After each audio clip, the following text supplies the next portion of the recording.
So today we're gonna cut the floor out of this truck. The rust holes that are there are not very big, but it's where they're at that concerns me. I don't want them getting any bigger, and I don't want to lose my throttle pedal.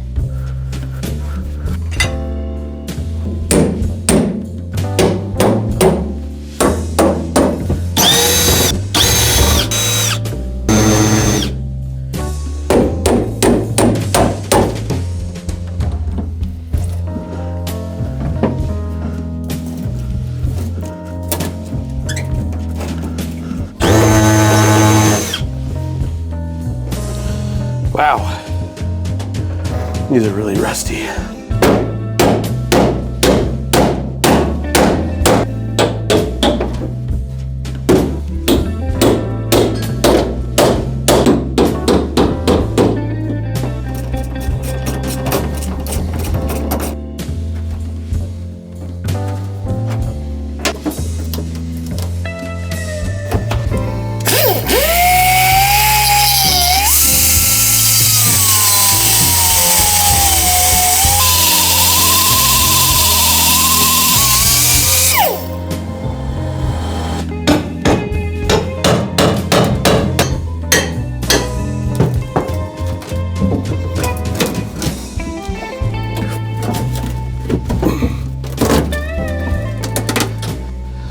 Oof da.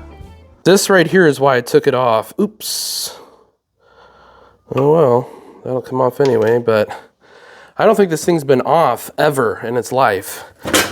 So we'll clean it up, try to fix this as best as I can. I'm really worried what's underneath, what the material is underneath.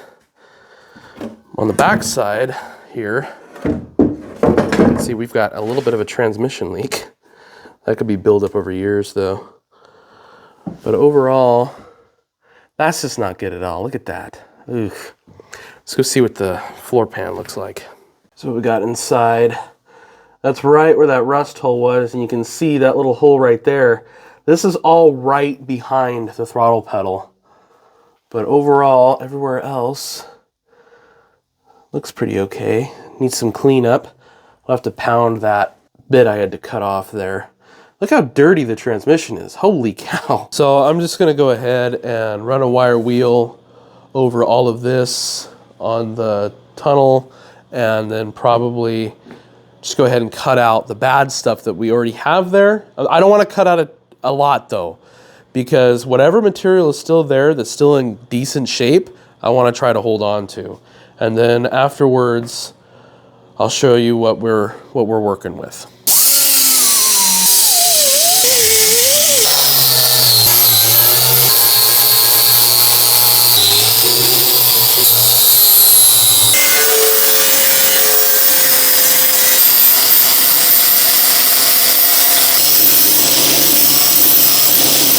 So here's what we're left with. That hole, yeah, it got a little bit bigger, but not bad. This whole situation is looking a lot better. And this black stuff, that's rust converter that I sprayed on all this. Here's our passenger side hole, so it's a little bit bigger. But all in all, for what we had here to what we've got now, this is looking a lot better. And now all we have to do is prime all of this so we can encapsulate all of the metal so that nothing rusts again. And then covering these holes. So the right way to do things would be to probably cut some metal and then form it into these holes and then weld them in. But I won't be doing that. I'm going to do things a way that folks used to do things, and that's by cutting out some metal, putting it in the hole, and then riveting it in. Why am I doing that? Because I realized when I was cutting out the rusty metal that the material that's left over after all the sanding, grinding, and rusting is actually pretty thin. And I don't have a TIG machine. So I'm a little worried that it could possibly have the potential to blow a hole straight through the metal that I'm trying to repair. So instead of doing all of that headache, and with time and already having more engine problems, I'm just gonna rivet it in. And plus, it's kind of like what you do out in the field. You don't have a welder out there, and maybe you don't have a welder out in the barn, or maybe you just don't have a welder. This way works too. So just gotta make sure I get all of this dried up. I had sprayed rust converter over everything, so I gotta clean that up before I can actually sand this and then paint it. But yeah, I figured I'd just give a little bit of my reasoning why I'm not welding and why I'm going to be riveting in some plates. So that's why.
So while this is not the correct white paint for the truck, it's a little bit more yellow than the original. The only purpose for this was to cover up those rust holes. And really, it was to cover the primer gray so that at least the cab would still match a little bit. You're not gonna see this anyways once the seat and the floor mat are put in, so it really doesn't matter what color it is, but we can go ahead and get that metal and fix that floor hole and that floor hole over there. So I got this little plate made up to cover this little hole right here. See how close I got? That'll do well enough. I'll go ahead and trim it down a little bit further, and then we can drill holes and get that one riveted in. And I still have to make one for the other side, but the paint is still just a little bit tacky. So I think what we're gonna do is we're gonna drain the fuel out of this tank here, because I still have not seen what that looks like. And hopefully by then the paint will be a little bit drier.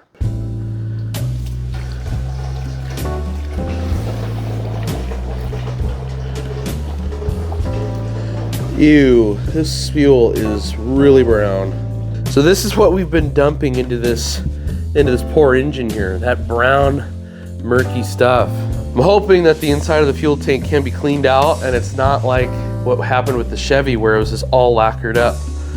Oh, you know what I just realized?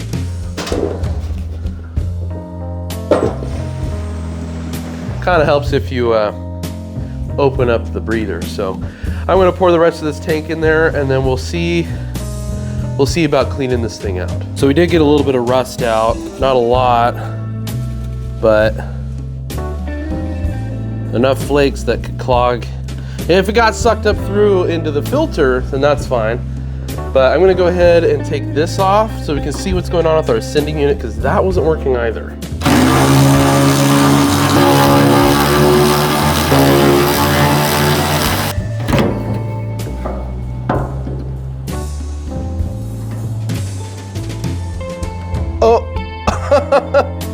Well, that might be why the sending unit isn't working. In order for the sending unit to work, it needs a little piece of cork on the end. And unfortunately, this is all that's left. This little piece of cork is supposed to go on the end of this. And then it floats up to the top. But clearly, this may or may not be the original sending unit. It is the original sending unit to the truck. It says Ford on it right there. So this would be the original cork that was on this little shepherd's hook, but it is now just a crumbly mess. So that could be one of the reasons why it doesn't work, but there's a way we can test this little sending unit. We'll go ahead and test it, and if it works, we'll find something that floats on the end that can be in gasoline, and then we'll put it back in. Apart from that, This tank needs a serious cleanup job. So I think we'll go ahead, run some water in it. Hopefully get the rest of that cork out. So this is definitely something you should not try at home, but I want to make sure we got all the gas out of it. There you have it. So we'll let this just sit here and simmer for a little bit. And I do that just to make sure we get all the gas out of it. That way when we take the hose and we run the water through it, we're not flushing a whole bunch of gas down the driveway. We're just getting the rust and gunk out of it, but it's nice and toasty, so it's burning in there. So we'll let that burn out the rest of the way and then flush it out. We'll go ahead and see if there's still fire in there.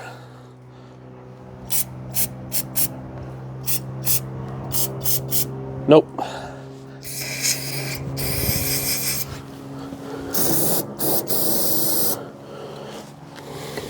Like I said, do not try this at home.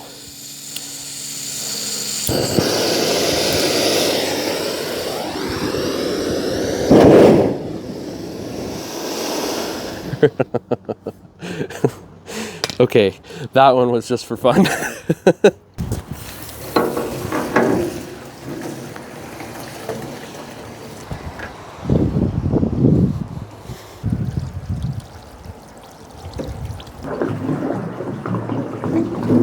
So here's a method that I use for cleaning out fuel tanks. Just squirt a whole bunch of that Dawn in there. Then dump some vinegar down inside. And then add some water. And I just let it sit. We've already gotten quite a bit of rust out of this thing. And yes, another wardrobe change. I got blasted with water. But I was able to get the rest of whatever was left of this out. I'm honestly not even sure if that was the cork or not now, because it kind of looks more like sediment that just kind of collected and was getting into a hard mess. But you can see here on the ground, we've got little bits of rust that came out. So I'm going to fill this thing up with water. I'm going to let it sit, and we're going to fix the floor. So I had some plates professionally made for the inside of this cab. And I'm hoping that they'll work okay. Here's our first one.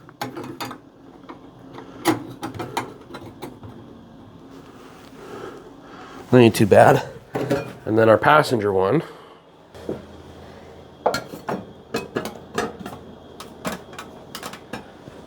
Which seems to fit pretty well. So I'll go ahead and drill a few holes and get this thing buttoned in here.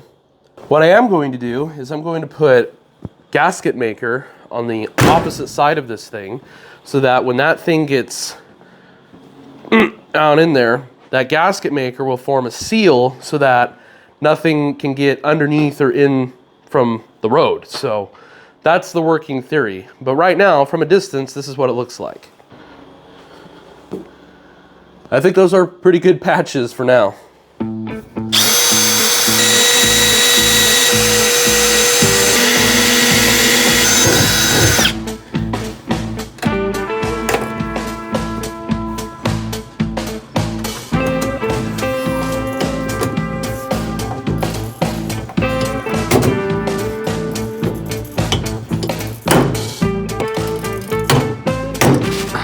So this is what we're left with. While it's not perfect, I think it'll do for what we're doing on this truck right now. In the future, when it comes time to actually replace that whole section, we'll have to cut out that exact square and then weld a new plate in. While I was drilling, I did come across some thin metal, so that rust does go up a little further, so I'm hoping that we've got it stopped in its tracks right now. But for all intents and purposes, this will do just fine for what we're doing. And now we just gotta do the passenger side, so I'll knock that out real quick. So we began with the floor with suboptimal weight reduction and now have something in pretty decent shape. So far, the transformation with the interior of this F100 has been shining. From what once was covered in dust, grime, and sand, now has a little bit of a gleam to it. But there's still a lot more work to do, such as on this seat. That also has some sub-optimal weight reduction. We were also able to get the fuel tank cleaned out, and now we just have to hope that that sending unit will work. But from what we started with 4 videos ago, I think this 1963 Ford F100 is coming along quite well. I want to thank you so much for stopping by the garage today and for watching the video in its entirety. That is the easiest way to help out the channel, along with subscribing, which is 100% free, turning on the notification bell, liking the video, and leaving a comment below. I want to know your thoughts, so comment them down below. Not only does it help out the channel, but it helps out my mission in keeping these old rigs around, these simple things in an ever-complicated world. I will continue sharing my adventure with reviving these pieces of automotive history with you in the next video.